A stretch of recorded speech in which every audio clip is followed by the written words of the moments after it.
Como usar a máscara de proteção, tá? Sempre segurá-la pelos elásticos, tá? Coloca atrás das orelhas, ajusta abaixo do queixo e quando colocar acima das narinas, na base do nariz, pode se ajustar. Se for de pano, ela não vai ter esse ajuste, tá, pessoal? Evitar estar usando essa máscara desse jeito, certo?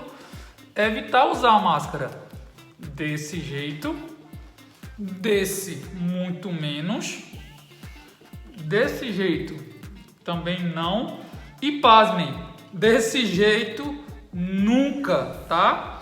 A máscara, ela pode ser utilizada apenas quando a gente vai sair para algum lugar, num supermercado, uma padaria, em ambientes públicos. Evitar estar usando dentro de casa, no próprio carro, não é necessário. Show!